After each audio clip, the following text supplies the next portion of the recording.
warahmatullahi wabarakatuh.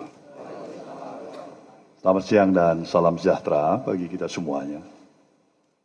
Tentu yang amat saya hormatin Ketua Umum Dewan Pimpinan Pusat Partai Golkar beserta seluruh jajaran pimpinan, sahabat saya Mas Agung, sebagai Ketua dan Pakar, Mas Agus, Pak Sekjen, dan seluruh kawan-kawan lama. Lebih khusus lagi Bung Erlangga, sebagai Ketua Umum juga saya anggap sebagai adik. Kami semuanya dari DPP Partai Nasdem tentu berterima kasih atas sambutan yang penuh kehangatan sebagai kunjungan balasan dari kami untuk membicarakan kondisional yang menyangkut dua aktivitas kepartian yang kami miliki masing-masing. Baik bagi kepentingan nasional khususnya, maupun lebih khusus lagi bagi kepentingan Golkar dan Nasdem. Hal inilah yang tadi telah diutarakan oleh Saudara Ketua Umum Bung Erlangga Hartarto. Tiga hal tersebut adalah merupakan satu hal yang amat sangat merupakan kesepakatan dari hasil pertemuan kami siang hari ini, yang kami rasa bukan karena situasional semata-mata, tapi karena ada kesadaran penuh. Itulah merupakan butir-butir pemikiran yang paling baik untuk kami bisa sharing dengan saudara kawan-kawan semuanya pada siang hari ini. Hal-hal lain barangkali adalah apa yang dikatakan Bung Erlangga tadi. Keberadaan Partai Nasdem sampai saat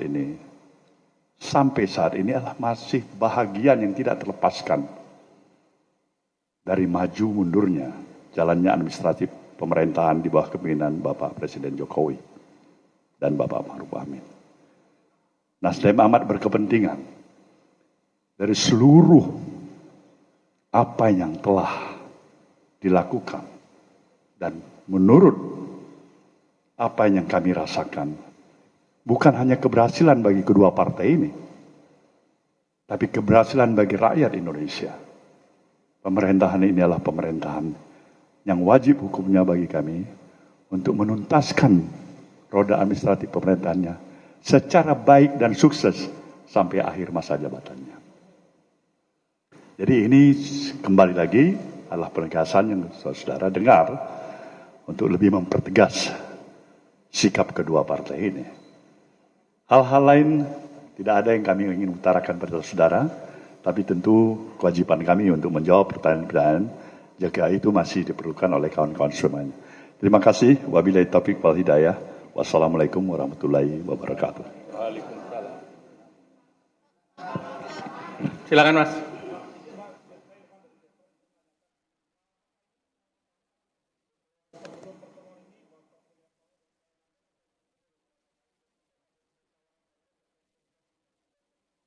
Jadi pertemuan dengan Pak Surya Paloh dan Nasdem ini bukan pertemuan pertama. Kita sudah berkali-kali secara resmi saya sudah membawa delegasi ke kantornya Nasdem dan sekarang kunjungan balasan.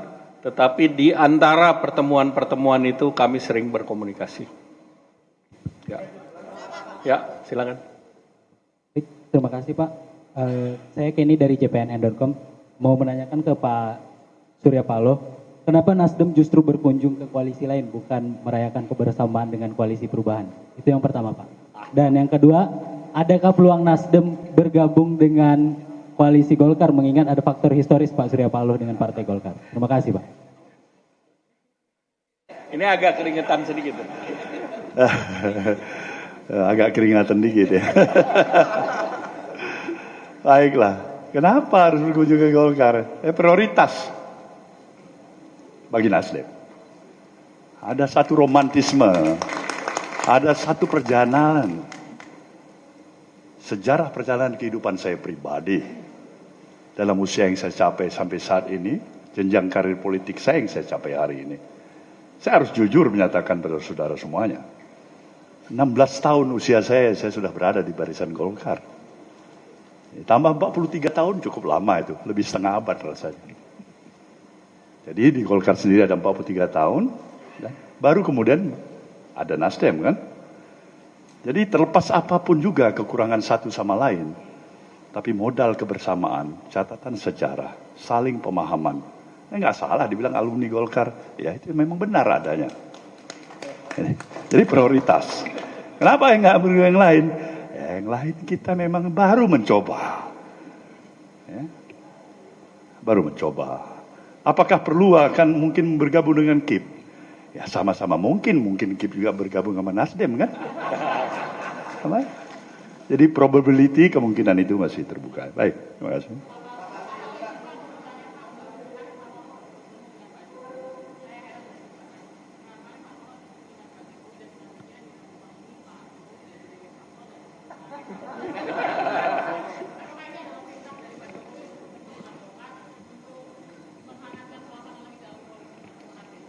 Ya, dalam suasana menjelang pemilu memang multi tafsir bisa terjadi di mana saja, kapan saja, oleh siapa saja. Tapi yang jelas bahwasanya pertemuan dengan Bapak Presiden Jokowi itu ada dalam waktu yang relatif seperti biasanya. Cukup panjang kalau menurut saya untuk waktu seorang Bapak Presiden ya. Lebih dari 1 jam 20 menit lebih ya. Saya tidak melihat ada perubahan suasana penerimaan baik dalam apa saja yang saya pahamin dalam pemaham komunikasi ya yang biasanya terjadi. Jadi ini yang pertama. Ada perintah Pak Jokowi nggak supaya ketemu dengan Golkar? Secara lisan nggak ada. Saya nggak tahu suasana batin beliau. Tapi yang saya tahu bahwasanya semuanya kami, baik Presiden Jokowi, saya, Mas Erlangga, dan semua harusnya partai-partai koalisi pemerintahan memprioritaskan suasana yang kondusif. Ya agak sejuk kita begitu. Bagaimana kita memprioritaskan kepentingan publik yang merindukan pemerintahan yang kuat, tapi tetap menjaga empati nurani publik yang terjaga untuk sesuatu keadaan yang seperti ini.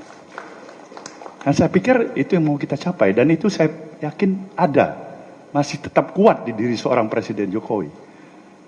Jadi arti kita bagi Nasdem memberikan statement, memberikan dukungan atas kepemimpinan beliau, ini bukan hanya sebagai retorika dan kepentingan sesaat. Ya memang ada keikhlasan. Lain halnya kalau memang ada kebijakan dari beliau. Nah itu enggak ada masalah bagi saya.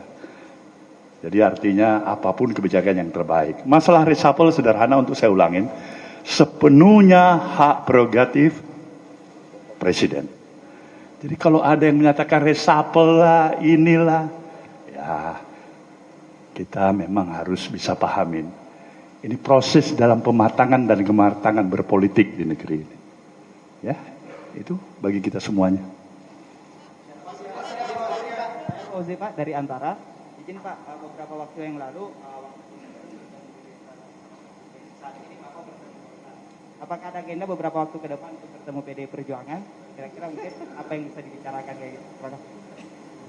Saya pikir keinginan untuk itu sih ada aja, tinggal atur aja. Kita kasih kode-kode dulu. Kita minta barangkali bagaimana kapan Ibu Mega ada waktu yang baik.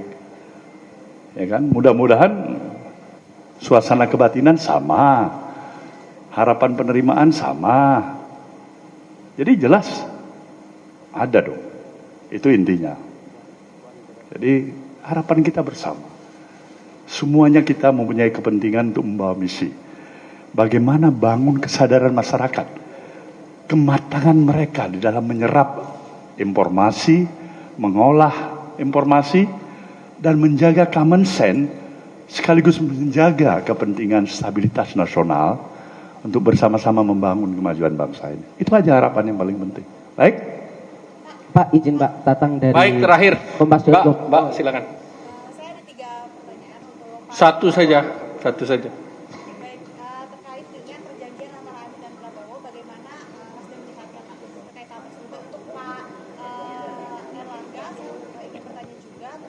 dengan koalisi KIB seperti apa dan kira-kira Golkar kapan akan mendeklarasikan capres? Pertama, KIB tentunya terus kita berkomunikasi seperti tadi disampaikan Pak Surya Paloh, Ketua Umum Nasdem, sama-sama terbuka dan sama-sama menghargai langkah yang diambil oleh Partai Nasdem maupun Partai Golkar.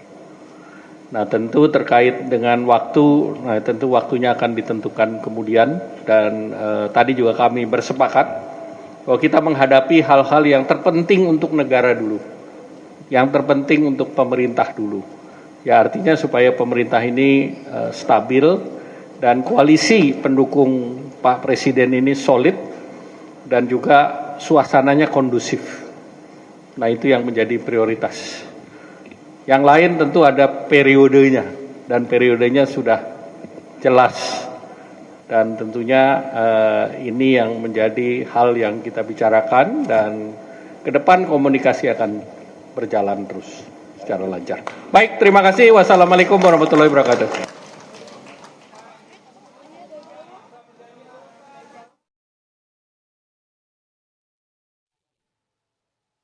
Ya, baru saja kita dengarkan pemirsa bagaimana keterangan dari kedua ketua umum Partai Golkar dan Partai Nasdem yang hari ini menegaskan bahwa kedua partai ini saling berkomunikasi, sama-sama terbuka dan saling menghargai mengenai langkah yang diambil oleh masing-masing partai. Kita jeda dulu, kami kembali sesaat lagi.